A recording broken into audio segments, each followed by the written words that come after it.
আপনিই তো বলছিলেন সকালে সন্ধ্যায় কি পার্সোনাল কথা বলবেন, সেজন্য যেন ছাদে উপস্থিত থাকি।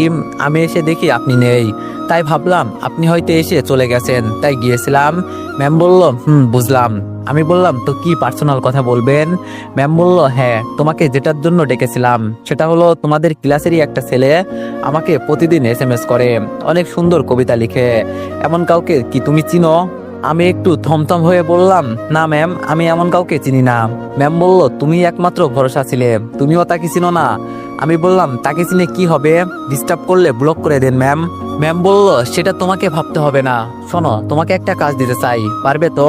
আমি বললাম বলেন কি কাজ ম্যাম, চেষ্টা করে দেখতে পারি। ম্যাম বলল ওই ছেলের আইডি তোমাকে দিচ্ছি, তুমি তাকে আমাকে খুঁজে দিবে, কি পারবে তো?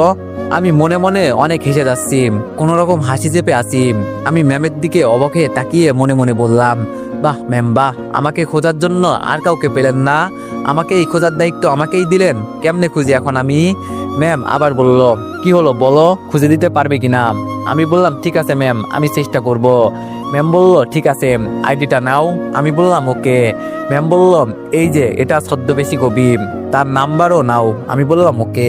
আমি আমার সবকিছু নিয়ে নিলাম। তারপর ম্যাম বলল এখন তোমার নাম্বার দাও। আমি অবাক হয়ে বললাম কেন ম্যাম?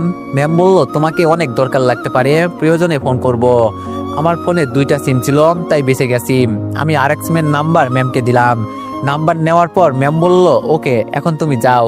আমি বললাম ওকে ম্যাম, বলেই আমি চলে আসতে লাগলাম। পিছন থেকে ম্যাম বলে উঠলো আর শোনো। আমি বললাম জি বলেন। ম্যাম বলল আমার রুমের ঘটনা জানো আর কেউ না জানে। আমি বললাম ঠিক আছে ম্যাম। বলেই আমি চলে যেতে যেতে মুচকে হেসে উঠলাম। আমার রুমে গিয়ে আর হাসি চেপে রাখতে পারলাম না, অনেক জোরে হেসে উঠলাম। একটু পর রাতের খাবার খাওয়ার জন্য আম্মু ডেকে গেল, তাই রাতের খাবার খেয়ে আসলাম। রুমে এসে ভাবছি ম্যামের সাথে একটু কথা বলি, তাই অনলাইনে না গিয়েই ফোনে এসএমএস দিলাম হ্যালো ম্যাম। একটু পর ম্যামও রিপ্লাই করলো হাই পিচ্ছি স্বপ্নচারী। আমি বললাম কি করছেন? ম্যাম বলল তোমার এসএমএস এর অপেক্ষা করছি।